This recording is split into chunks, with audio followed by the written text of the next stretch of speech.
Good evening and welcome to Shaw Cable's Nelson Nightline, live phone-in talk show. I'm Morrie Zaitlin and I'll be your co-host tonight along with my host Marianne. The issue of logging in Nelson's watershed and the environment and financial results of such action is the subject of this edition of the show. Tonight we're going to be examining the ongoing debate over whether open access and industrial development are appropriate in the city's domestic watershed, with our guests Ken Gorsline of the Ministry of Forest, Nelson City Alderman Marty Horswill, and Greg Utzig with the Nelson Area Watershed Committee. The city's watershed on 5 Mile Creek is almost entirely Crown land, and the City Council has asked both the provincial government to have the watershed removed from the timber supply area. At the same time, in April, the city requested the Ministry of Forests to not allow the present holder of the timber license, Kootenay Valley Sawmills, to sell the license to another company. Last December, city representatives met with the Premier and representatives from the Ministries of Forest and Environment to ask for protection for the watershed. The Premier replied in April, suggesting the city take the matter to the Kootenay Regional Commission on Resources and the Environment. Before we start tonight's show and introduce our guests, we're going to show a short film clip shot this week. Nelson Nightline's cameraman went up to 5 Mile Creek Reservoir and Clearwater Creek with Greg Utzig to give you an idea exactly where the location is. We're going to cut to the film right now.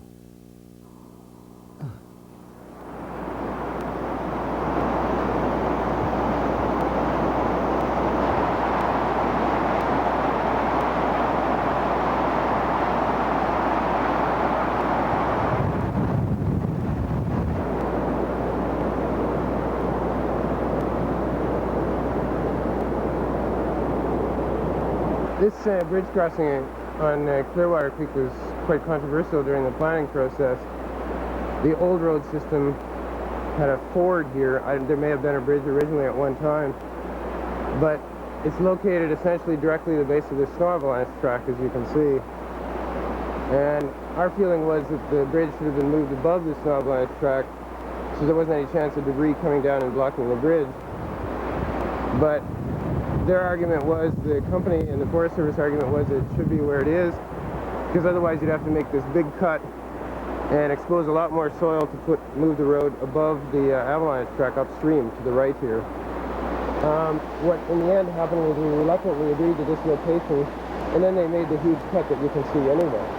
And so now we not only have a bridge in what we think is a somewhat compromised location, and at the same time we have a huge sediment source that was not necessary. Again, a lack of commitment to a planning process and what had been agreed to.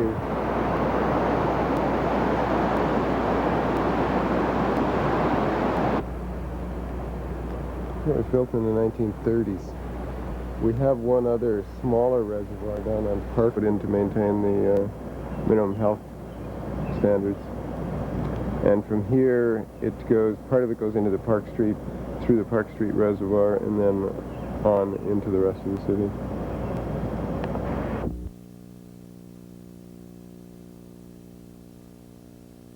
Welcome back to Nelson Nightline. Tonight we're looking at the ongoing debate over potential logging in the city's domestic watershed with our guests Ken Gorsline of the Ministry of Forests, Nelson City Alderman Marty Horswill, and Greg Utzig with the Nelson and Area Watershed Committee. Welcome to the show, Greg, Ken, Marty, and welcome back, Marianne. We're going to start with you, Greg. Maybe you can just give us a brief outline of who the Nelson and Area Watershed Committee is and what your basic concerns are.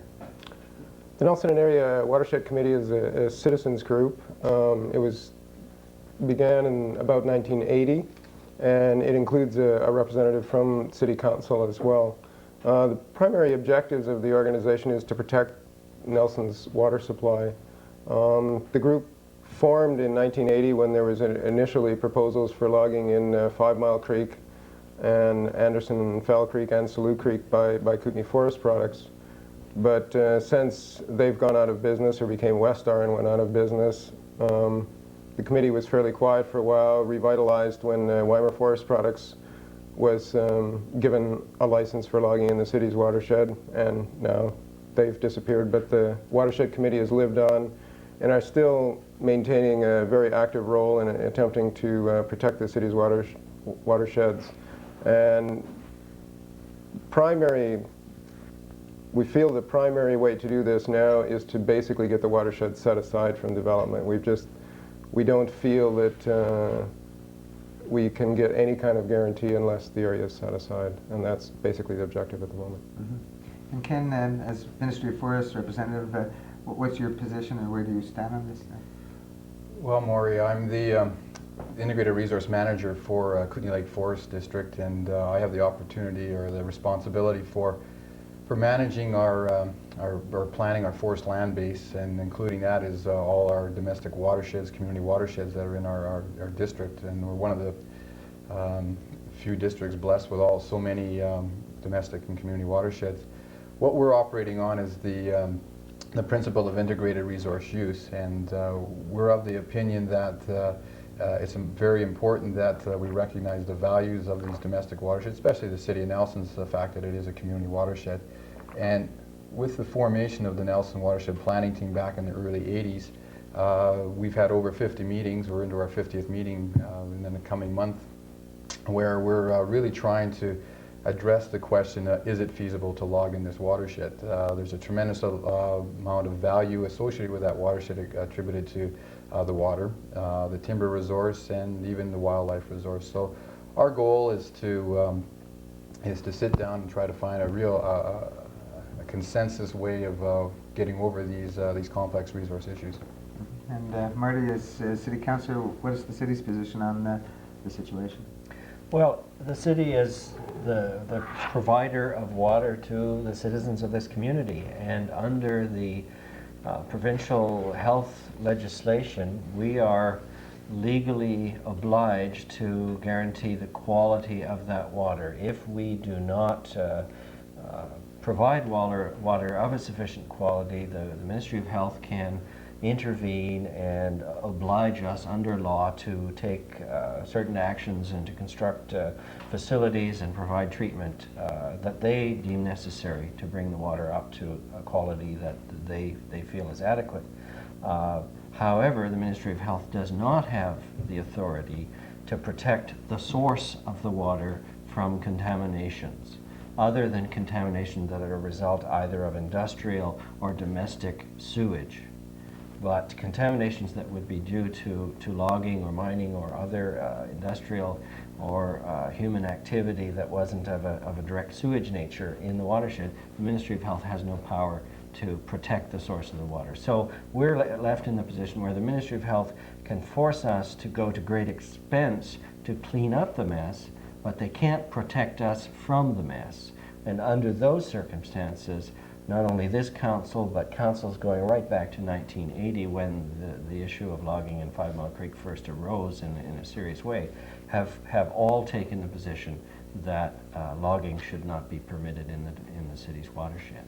So we're simply continuing a policy that's been around for a long time. And in fact, if you go back to the very origins of the city taking water from 5 Mile Creek back in 1925, the reasoning behind the change to that particular watershed was the recognition on the part not only of the city but of the provincial and national health authorities who were urging us to make that change, that was a watershed that would not be exposed to industrial activity because the timber was so young. And there was an expectation at that time that before that timber reached maturity, the city would gain some form of control or title over the watershed. And the problem we have today is that we're 70 years down the road, the timber is now mature, but the city does not have title or control over the watershed. Mm-hmm. Greg, you brought a map with you. I don't know, can we get a close-up on that for many Nelson residents as well as the newcomers? They might not be exactly aware of how big our watershed area is, or even where our reservoirs are. Can we get that on? Yeah, in a minute. Maybe you could mention where we do draw the water from, what the reservoirs are, and which areas they feed while they're trying to cue that up on camera. Okay, well, at the present time, Nelson actually draws water from 3 watersheds. About 80% of our water comes from the 5 Mile Creek watershed, which is on the right-hand side of your screen. The next one is Anderson Creek, which is more or less in the center, and the bottom one is Salou Creek. Anderson Creek supplies primarily the Fairview area, and Salou Creek supplies Rosemont, and it's a backup to the main 5-mile source. We will turn on and off various portions of the watersheds at different times of the year, depending on flood conditions and the shortage of water and the necessity of water at any particular time. Nelson also has water rights on another watershed, which is on the lower portion of your map, which is the Clearwater watershed. The city has held a water license on that since the turn of the century, but we are not drawing water from that source at present. It's basically being held for future expansion. Now, one of your contentions, I guess, was the fact that there was some logging in Clearwater Creek. Can you explain, and then I'll get Ken maybe to reply to that, is what happened there in your mind and why you're concerned right now of potential logging elsewhere because of that?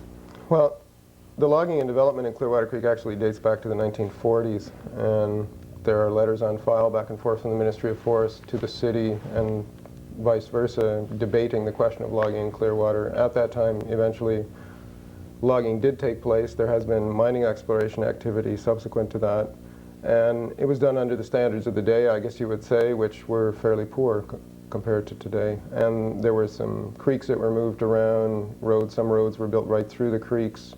There were large debris jams, bridges were washed out, there were various problems. So a few years ago, the Forest Service, combined with one of the companies who held the license at the time, approached us with the idea of further development in Clearwater Creek. We were somewhat reticent about that, given that we may eventually expand. The city has overbuilt the line to Salou Creek with the idea of eventually taking water from Clearwater, so we already have an investment in Clearwater Creek. However, we also felt that we have no legal jurisdiction to stop the logging in any of our watersheds, so why not give it a try in Clearwater where we're not drawing water. And the planning process proceeded. In the midst of the process, the beginning of the construction, Wymer Forest Products went out of business. Subsequent to that, everything was on hold. And we were never notified, but in fact the Forest Service had turned over temporary rights to Atco Lumber to log in there, and we read about it in the newspaper, which of course was fairly disturbing to start the process that way. Process was delayed after various negotiations for a year. There's actually fish. There's 3 different species of fish who spawn in there. They have much more power in terms of jurisdiction than we do. They actually were able to limit the company to only being able to construct bridges 1 month out of the year. Eventually, last year we came down to a showdown where we felt there were certain parts of the planning process that were not fulfilled, and we refused to agree to proceeding with the development. Within 2 working days, the Forest Service had issued a permit over our concerns and proceeded with the construction. And the city representatives and representatives from the Watershed Committee had spent time with the industrial planners previous to this and had reached certain agreements in the field regarding certain types of construction, where bridges would be located and things such as this. And upon inspecting the road after it had been being constructed for a couple of weeks, we found that numerous of those things were not being done. And after being notified by the Ministry of Environment that they felt the road permit didn't live up to what was agreed to, we indeed got a copy of the road permit and found out that the permit itself did not include a number of the things that had been previously agreed to. Now, I don't think there's a major disaster in Clearwater Creek. There are some mistakes that were made, in our opinion. But on the other hand, it raised some very serious questions about the process and what sort of trust could be established in a process where things that we thought had been agreed to, in fact, were not carried out and were not even included in the permit. And the road constructors, the loggers, could actually say, we're doing exactly what we're instructed to do, and yet it wasn't what was agreed to be done. I guess, Ken, the question is the ministry policing things like this properly, and how do you react to the Clearwater Creek situation? Well, of course, yeah, we have a very active monitoring program, and we have it on all our watersheds, and Clearwater is for sure one of them, a commitment we made at the planning table. What I'd like to just clarify is that Greg has alluded to the fact that there was a process of involving or developing of the Clearwater Creek plan, but there was also a dual process going on of reviewing of the road permit that we were developing, and it was agreed to by the committee that we could do the dual process of reviewing the road permit and the plan. I agree that we didn't reach consensus on the standards or the issuance of the road permit, but the rationale for not reaching consensus was the fact that As an example, the people weren't totally happy with the design of the bridge. Well, our engineers had advised us that the bridge was suitable for the concerns of debris flows into the creek, naturally occurring avalanche concerns. So we proceeded forward. The issue of issued a road permit 2 days ahead or after the meeting. Well, in reality, the road permit had been on the table of the committee at the beginning with Weimer and Winatco a year and a half prior to, so there wasn't this jump the gun type of thing. In terms of the concerns in the watershed, yes, there has been some non-compliance with the permit. Upon us being aware of those through our monitoring program, we went up and directed the company to clean up that issue. And I agree with Greg, and I think the committee does also, that it isn't an environmental problem up there. It's a communication issue and a planning process issue, and we don't feel that those things are have been adequately addressed there. And our committee is working towards a better solution out of that. And one example is that we've agreed, a Ministry of Forests, that any further work in that Clearwater watershed, we will have pre-contract meetings. We'll sit down with the people, ensure that the conditions are all understood, and then coupled with our supervision and monitoring, we'll ensure compliance. So. Ken, did you not say the committee is structured by consensus? Yes, it is. Is that come in after the Clearwater issue, or? It's a complicated way our committee is set up into the fact that we have one main planning area, being the City of Nelson's water suppliers, as Greg has alluded to. Some areas are being used now as their primary water sources. Those areas, the 5-mile watershed, yes, we are agreeing to consensus. We've agreed at the committee level a number of years ago that in the peripheral areas, Clearwater Creek, where they're not using the water, where they have no works, that we will strive for consensus. The committee is a consensus decision-making body, but ultimately the district manager has that ultimate decision, and that's legislated. Do we have our first call? Anyway, we'll go on. Yes, we do. Good evening, Nelson Nightline, you're on the air. Hello? Hello? Yes, do you have a question? Well, more or less just a comment. I would like to, I've been up the Clearwater area, and I would just like to comment on how well of a job I think the Forest Service and company did in that area there. I found it really nice to be able to drive up there in my two-wheel drive vehicle, and it was well done, all I could say. Okay, thank you. Problems with it. Thank you. You're welcome. I've not been up there. Have you had an opportunity to get up there? Not to the rivers, up to the watershed or the reservoir. So I've not been up to the I guess that is one of the concerns, though, about logging in watersheds and the public having access into our watersheds, is that increased risk for water quality. And while we do like to get up into the backcountry, or the public does, should it be into the watersheds, I think is what the real question is, isn't it? Yeah, that's a very big concern for the city, because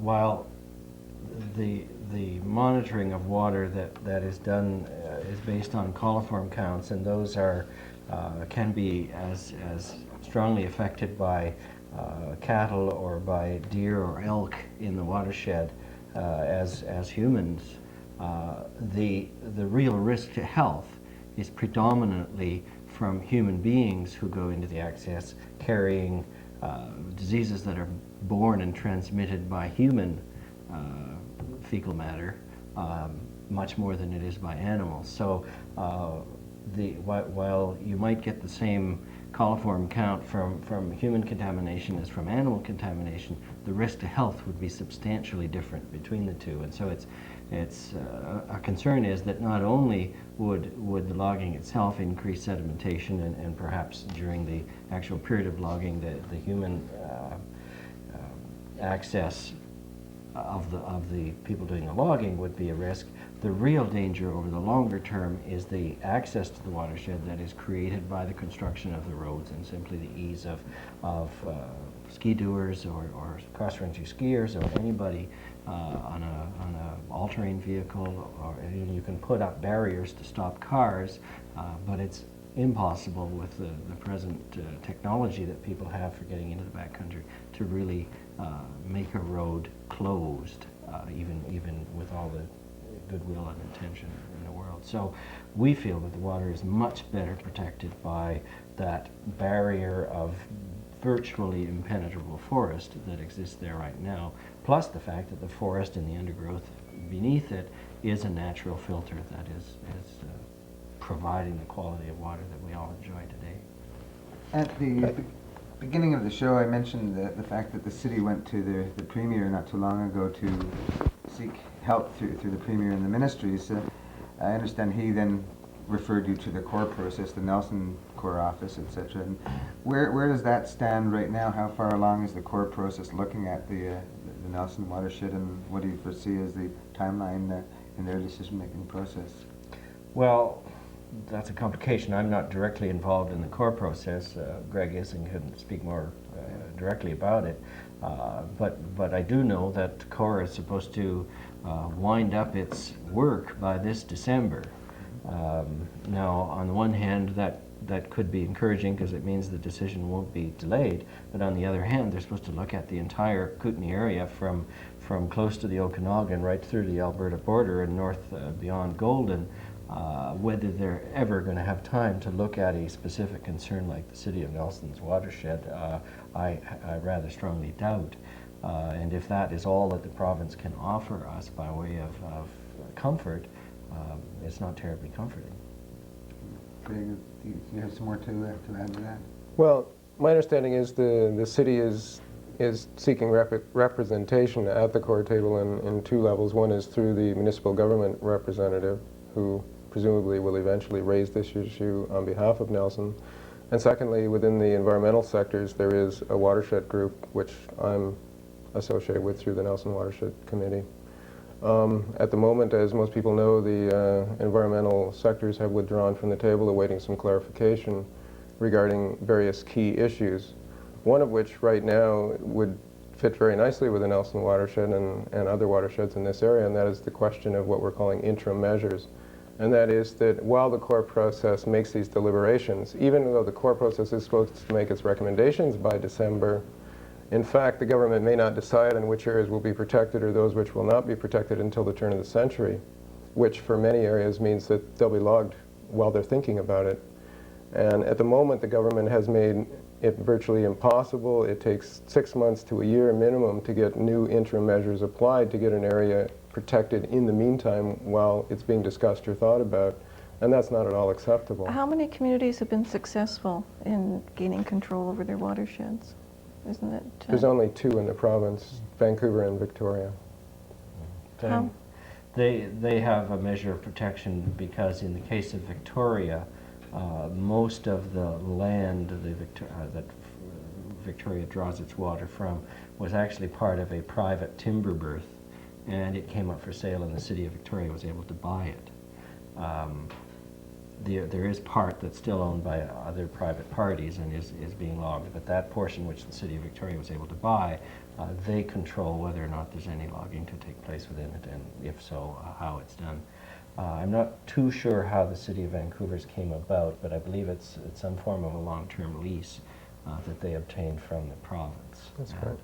I guess, if I may, one of the things that we're looking at with this, our watershed planning committee, and I think it's trying to, it was in place prior to the Corps coming on the scene to try to resolve the land use issues in the province and now regionally.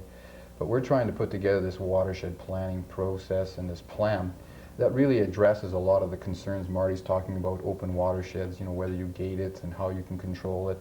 What are the standards? I know that Greg is very worried about in this committee in terms of how you log, how much you log. My feeling is that upon getting a finished product, that we've always felt that Corps will be involved with reviewing this product, and at that time we can have them reviewing it, making assessments to address some of these concerns that we have. So I'm hoping that upon the completion of that in a draft form that we can really utilize what that group is looking at. Do you have a timeline in your mind, approximately? Well, we're really this is our 50th meeting coming up, so I could say our timeline has been passed a number of times. What we're trying to do is really respect the concerns of the city that they have. The fact that timber licensees have, for different reasons, have not been at the table, and getting them up to speed. We're looking at new watershed guidelines coming into place. I would hope to have something done this year, but I think, judging from the reps at the committee, that would be fairly optimistic. We've got another call. Good evening, Nelson Nightline. You're on the air. Hi. I was wondering, since there's no logging going on in the Nelson watershed right now, why is the water chlorinated? And also, if there was logging going on in the Nelson watershed, would that chlorination plant be able to treat the water? Okay, thank you.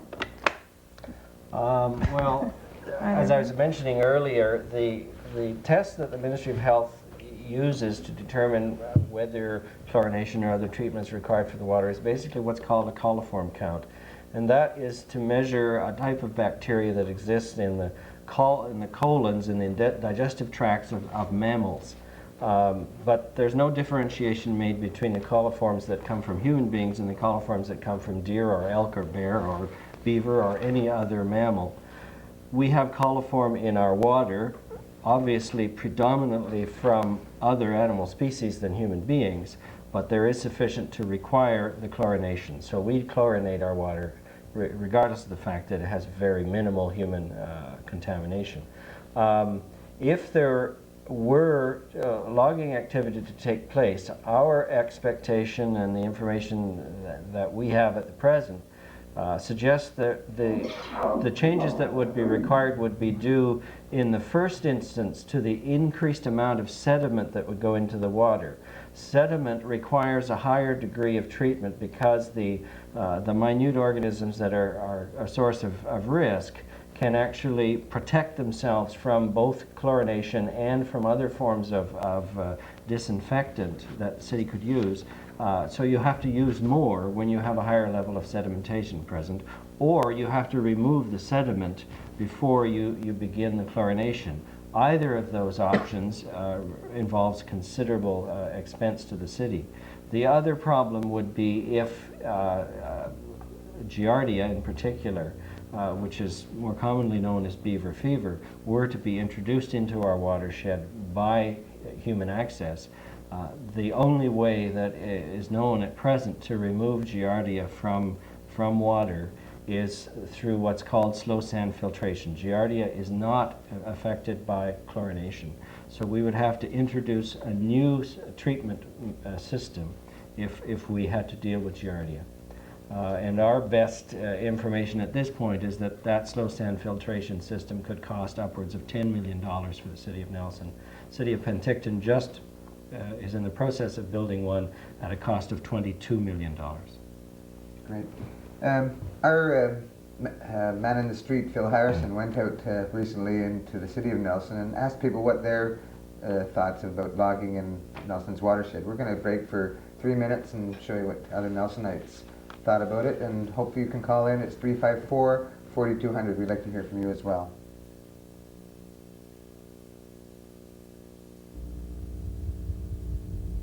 I'd like to see a park on the south side of the West Arm, in particular in the Alaska Creek area. Right. More parks we have, the better. Yeah. As long as it's controlled, I think they should make sure that they're not going to spoil the water. Restricted logging. Restricted logging, okay. Yeah. We don't want to wreck our watersheds, but I also find that depending on what you're talking about, you need more details, I think, for each individual item. Right. So, yes and no. I mean, it depends on each item. I don't want my watershed, wrecked either by logging. But I can't make a flat-out statement on that. Besides, I get in trouble with my neighbors who are loggers and my other friends who aren't, no matter what I answer. Oh, right. Haven't they got enough bush somewhere? Left the bush up. I don't know. I'm about 27 kilometers out of here, and I hope they don't do it. course not. They should never, ever have that out there. No way. These guys are too greedy, and it's all around greed, so no more logging, period. Great. We need clean water. No, I don't. I don't know much about it, but yeah, we're not from here, so. Well, yeah, I think it's okay as long as they don't clear, like selective logging. No, I don't think they should. I don't know very much about it, but no. I think it has to be fairly well controlled. You know, but I think I guess everybody has to be taken into account, and I think all opinions have to be voiced and taken into account, kind of thing. You know, I don't think it's just a simple question of not logging and logging. I think They're not, but they've got to have logging. The watershed at all. Leave it alone. Yes, I'm for it all the way. Not in the watershed. If they don't cut them loggers off pretty quick, there won't be no country left. Oh, okay. No, I don't think so. You don't, okay. A definite no. Definitely not. That's totally, it's just irresponsible, I think. You know, just because we need to drink water. No, no logging in the watershed. Absolutely not. I'm the wrong person to ask. I've been a logger for 20 years. I would say, yeah, go ahead. I wouldn't like to make a comment. No, not in the watershed. I don't. No, okay. absolutely not in the watershed. If that's the only resource they got, what are they going to do after they log it? Okay, so you'd say definitely no. No. Well, my husband owns a veneer mill in the area, so I believe in selective logging, but neither one of us believe in clear cutting, watershed or otherwise. I'm sure selective logging is harmless and is better for the environment as far as what I know. Probably not. No. No? Okay. No. No, I'm from Ottawa. Oh, okay. Well. She's from Ottawa. Welcome back to Nightline. Audio difficulties. Great. Welcome back, everybody. We're talking about potential logging in Nelson's watershed with our guests, Alderman Marty Horswill, Ken Gorsline from the Ministry of Forests, and Greg Utzig with the Nelson Watershed Committee. Morrie, I'd like to respond to the very first caller who was commenting on the quality of road construction in Clearwater Creek. I think, as Greg indicated, and I'd like to reinforce that the city is not saying that the road that was built in Clearwater Creek was a bad road. In fact, by normal logging road standards, it's a good road. The point is that was to be a test case of how the very best road could be built to protect an extremely sensitive domestic watershed. And the process under which that road, the terms of how that road was to be built, the conditions that the city felt were necessary to protect the water in how that road was built, and the process of how we were involved in that and how it was subsequently monitored and done is what we're concerned about. Because lack of good faith. Well, I don't think it was bad faith. I think it was, as Ken indicated, there was some poor communications involved. The system was simply immature. But the net result was that basic conditions that we thought were essential to protect the water that had been agreed to were not carried out in the actual construction and had to be repaired after the fact. And if that was the test case, then we don't give the Ministry of Forests a passing grade. And where does that leave us in terms of what are we supposed to do when you go into the actual watershed where we're consuming water? You hear that concern. I mean, policing is, a few people have said it both on our Man in the Streets, and I've heard it before. How can you assure the city and the residents that policing will be better and keeping a better eye on who does the work, I guess? Well, there's two components of this implementation of a good plan or of a cutting permit. That's the one that the contractor has to be aware of what's going on, and that on-site supervision. The forest companies are required to have on-site supervisors, and that will for sure take place into any domestic watershed we're doing. Also, the Ministry of Forests has a responsibility for monitoring this. We have an action plan, as we call it in our district, where we evaluate our different watersheds, our different areas of timber harvesting, and we rank them in terms of priorities. In domestic watersheds, community watersheds rank the highest, which result in our forest techs, our road engineers going up and inspecting it. We're not there every day, I won't be saying that, but we're there. We have the benefit of having the likes of the public up there inspecting, being there are our eyes and ears at times on weekends. They're reporting to us concerns, and so we always react to those. And so my commitment to the city or to any water licensee would be that we do try to enforce it. We're putting a hell of a lot more priority into the monitoring of our permits, and we're finding some very good results on them. I have to go to another call. Good evening, Nelson Nightline, you're on the air. Yeah, thank you. I have a question for Mr. Gorsline. I wondered if his ministry could guarantee the people of Nelson that they will not have to pay in the event that logging in the watershed does in fact cause deterioration in the quality of water. A guarantee to the people of Nelson that they're not going to be out $10 million. Thank you. No, I could never do that. I don't think that would be realistic.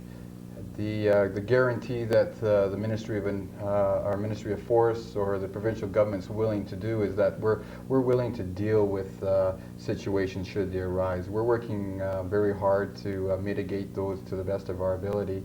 The Ministry of Forests has a fairly concise policy on reparation of damages should they occur. We have strategies. We bond companies to react to water quality problems.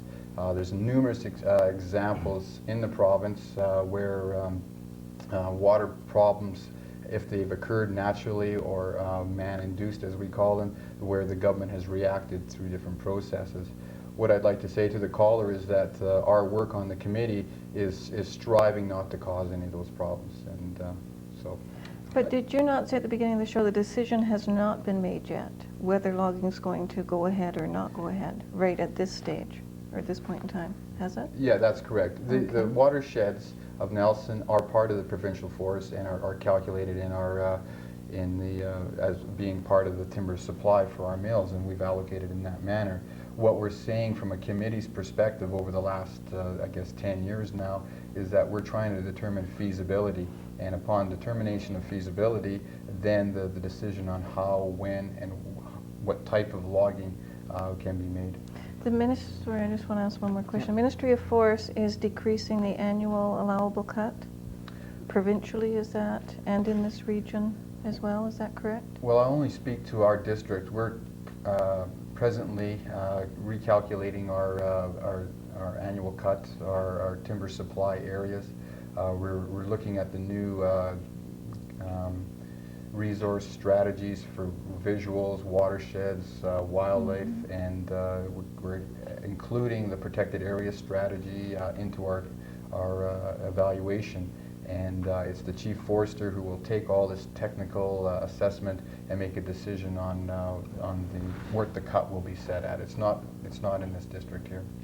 Maybe I can just, with that thought in mind, Greg, I know you've talked about designating some of this area to the protective area. Can you explain what that is, the South Columbia Mountain, and why you think this could be part of it? Well, the way in which the protected area strategy is set up is that at the moment this is only a proposal because the cabinet hasn't completely accepted it, but it's assumed to be the way in which it's going, and that is the province is divided into various eco-sections, which are areas of the landscape that are relatively similar.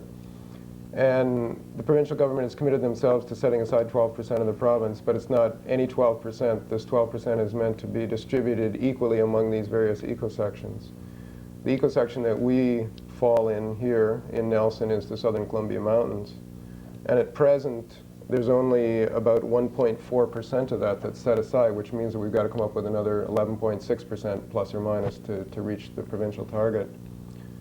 The government, through the Parks 90 process, has a couple of study areas, the Midge Creek study area, which is a very small portion of the original West Arm Wilderness proposal, and as well a portion of the Kayanuku, which is over towards Crawford Bay, is also included in our eco-section. But even with those and the existing area, there's only about 7% of the area set aside, so 0.6. And our contention is that it's logical to look at the Nelson's watershed as a portion to fulfill that other 5%. It means that you get an area set aside for biological reasons for the protected area strategy. At the same time, you satisfy Nelson's aspirations in terms of protecting its water. It only makes sense to set aside an area like Nelson's watershed because it's an area that's going to be, if what Ken says is true, there will be very, very tight restrictions on logging. Presumably you're going to get only a percentage of what you would on some other piece of property that doesn't have those restrictions, why not set that aside? It's far less loss to the provincial economy than if you set aside an area that's open logging. How many hectares are we talking about in this acres? Okay, in the primary Nelson watershed, the 5 Mile Creek, there's roughly 5,300 hectares. If we include Salu and Anderson Creek, we probably bring it up to about 8,000 hectares, plus or minus. That in total only amounts to 1.4% of the Southern Columbia Mountains. So even if we threw all those in, it wouldn't be enough to make the 12%. And in fact, part of the areas that are in the study areas now are mostly alpine and rock, and the present study areas have twice as much alpine and rock as they should have. What we really need to preserve are medium and low elevation forests, which is primarily what are in our watersheds, which only makes sense. What's the likelihood of this, or is that feasible in your perspective? Well, I'd like to clarify that that's a land use decision. Withdrawing, making areas parks, or determining them to be protected areas, study areas, as Greg is alluding to, and as was mentioned at the beginning, the city has addressed that to the premier, and it's really the core tables that are addressing that. What I'd like to add is that Greg has alluded to these eco sections within our district, but from our Kootenay Lake Forest District perspective, when you look at it, in which the Southern Columbia Mountain eco section is a small portion of, we're up around 15 to 18% of our district is in either a park or a study area. So it's where you draw the boundaries, and Greg is correct in saying that there are investigations going on of trying to make this 12%, and that the conclusion on that is that the biological, and that is one component of what is being investigated by the Corps people, and they're looking at roadless areas and cultural values. They're also looking at the timber values. What are the lost revenues to the Crown and things. So that's a whole big equation to it. So in terms of your question, what is the feasibility of it? I really don't know, and I think at the end of a year we'll have a better picture on where that's at. Go ahead. I've read Herb Hammond and many others are proponents of community forest boards, and I think they're called community land use committees and take a variety of different names. Would the Nelson or the Forestry's Planning Committee, is that an equivalent of a community forest board? And what exactly is a community forest board? Does anybody speak to that? My perception of what that is that you're empowering a small planning area or committee with the decision-making authority to plan and be accountable for the management of that area, reaping, I would assume, the economic benefits of it. That's different from what we're doing now. Greg, I'd say they're completely different. Yeah. And your definition is more or less right. Community forestry boards basically have authority to make decisions. As was shown in Clearwater Creek, the Nelson Watershed Planning Team has no authority whatsoever. Okay, are there any community forest boards operating in BC? No. Anywhere? No. None at all? No. Earlier on in the show, Marty, you talked about both Vancouver and Victoria having some sort of tenure over their watersheds, one way or the other.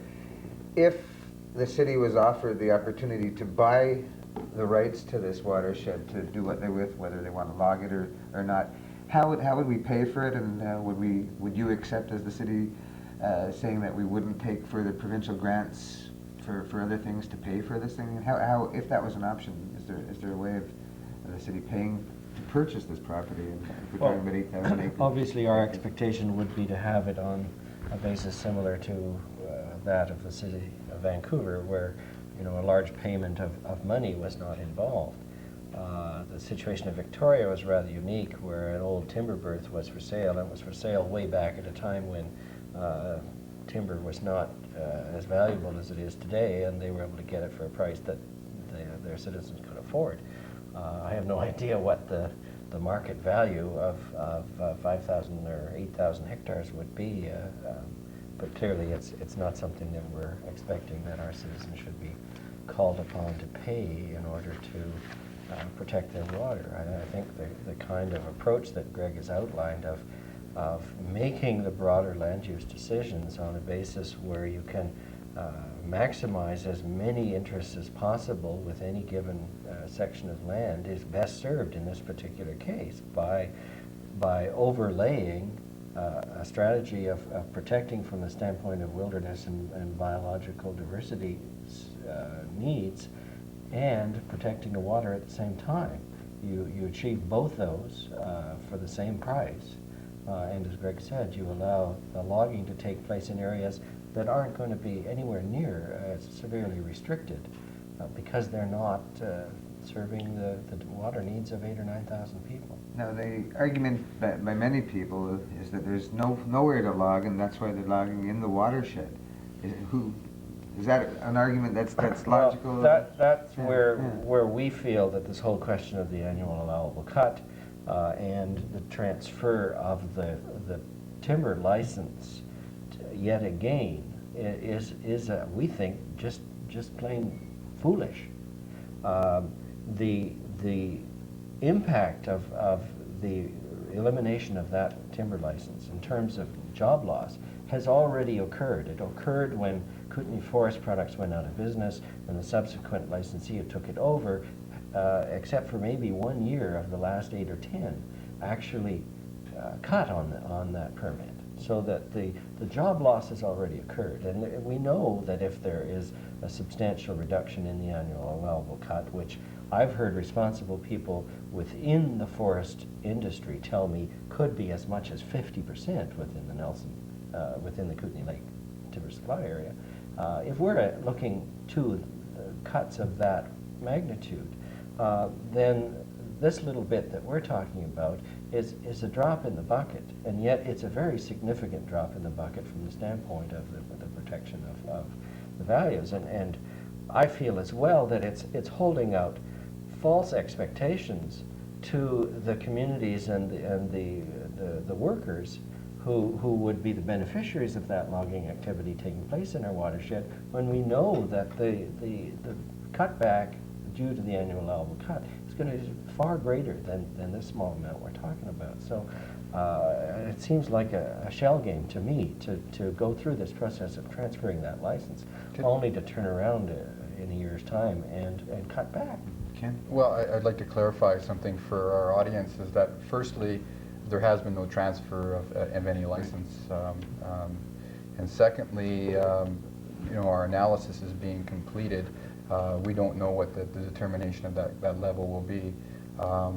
When you may say, Marty, that it's just a small area that the city watershed represents in the district or the analysis, and that's correct. However, when you couple it with the demands of the people looking at the viewscapes and asking for visual management requirements, the core caribou requirements coming from the Fish and Wildlife Branch, the fact that 41% of our operable land base is in a domestic watershed, the protected area strategies, all these pieces add up very significant to the puzzle, and we have to consider all these different areas, as you're aware, and make some sound decisions.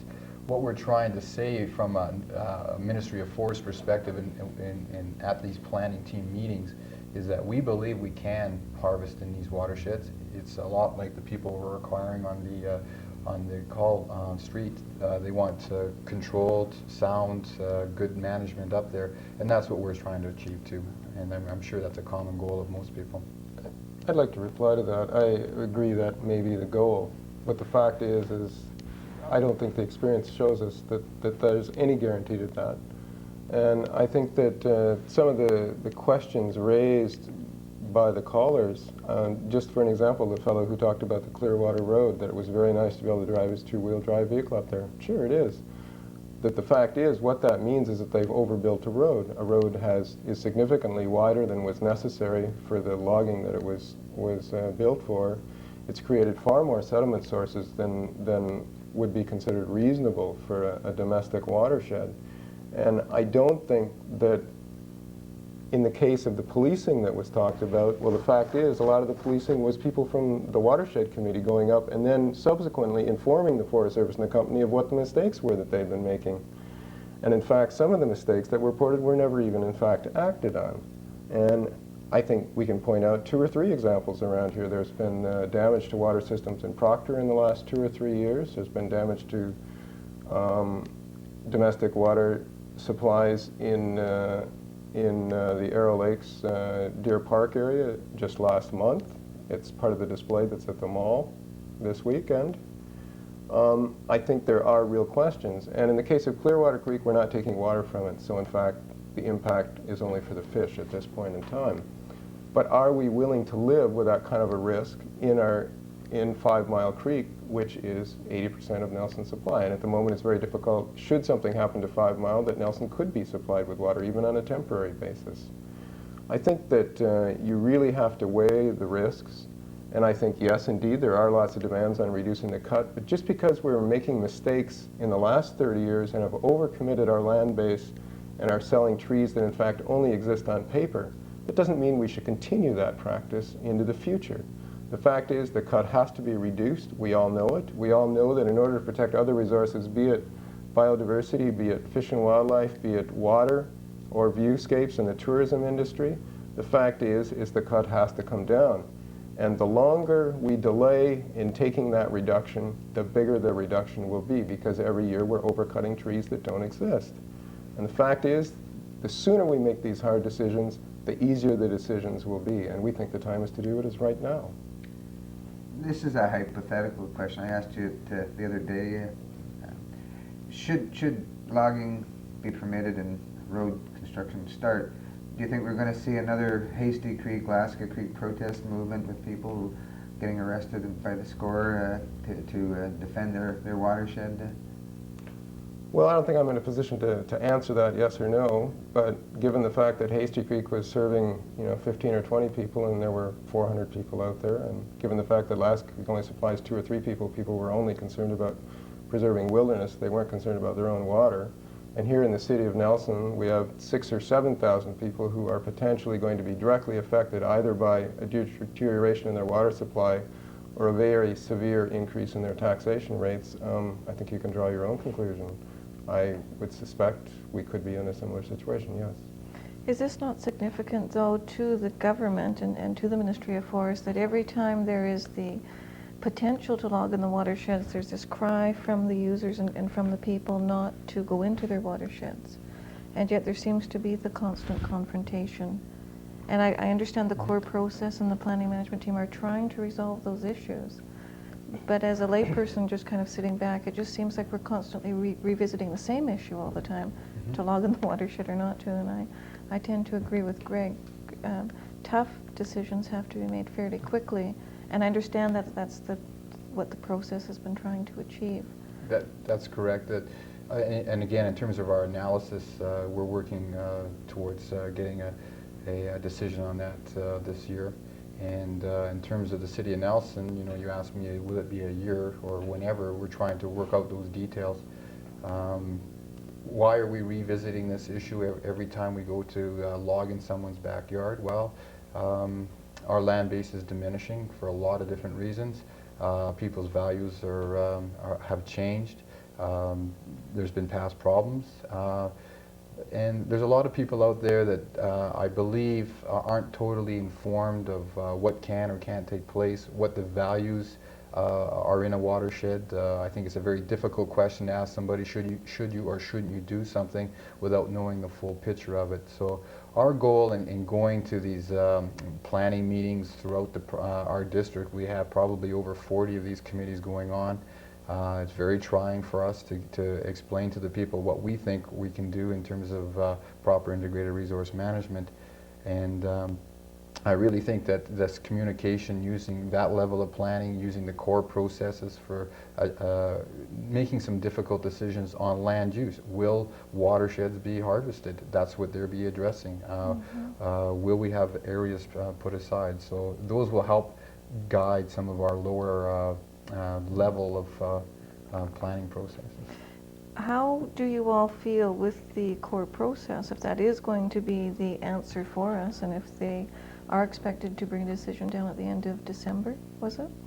If the environmental committees are not there, how can we even move towards some kind of resolution on this by the end of December? Well, I think it's absolutely essential that a way be found for the environmental interest to be back at the table, because the process simply will not work if all the important concerns are not around the table and are not party to this grand compromise that has to be found. And it's absolutely vital that some way be found for all those interests to be back there. My concern about core, I mean, I think that a way will be found, and the environmental organizations will be back at the table. My main concern is that the time, particularly, and to a lesser extent the resources necessary for this process to be carried through is simply not sufficient. I mean, we've had experience with this at the West Army Land Use Forum, which is kind of a localized core. It doesn't have the authority of core, but it's basically trying to do the same thing in the same way. And it took us the better part of a year and a half to just get to know each other and to get a level of trust between the various interest groups to a point where people could then begin to actually talk about pieces of ground and particular watersheds and what does and doesn't make sense within them.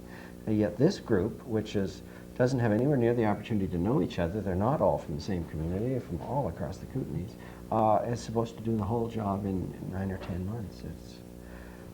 I'm afraid for the success, not because it isn't doable and not because it isn't extremely important to do it, but just because the time isn't sufficient.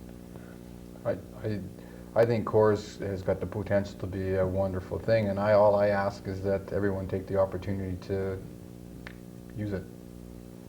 Better get back to the table, Greg. Well, I think that's true, but I think you have to look at the broader implications. I don't know if we want to get into a discussion of You have 2 minutes. what the problem with core is. I don't think I can resolve that in 2 minutes, but the reason the environmental sectors have withdrawn is because there are certain policy decisions that government has to very clearly enunciate, or else it's difficult to know what the result of core is. Core can make one recommendation, the government could do the opposite. We would like to see those things clarified before investing the huge amount of time that's necessary to do it. Okay, we're just going to wrap up. This is Clean Drinking Water Week. I understand there's something going on at the mall. If you can just briefly tell us about that, and there's some event happening as well. There's a display on at the mall put on by the Nelson and Area Watershed Committee, which basically explains how Nelson's water system works and talks about provides some information on this question of whether there should be logging or shouldn't be logging in Nelson's through the weekend. It'll be there through Saturday evening. Okay. And there's something happening at the coming up on June 4th at the Capitol Theatre. We're planning on bringing in some speakers to talk to the issue of watershed logging. There'll be. Thank you. Okay. This has been Nelson Nightline. Sorry to cut you short, Greg.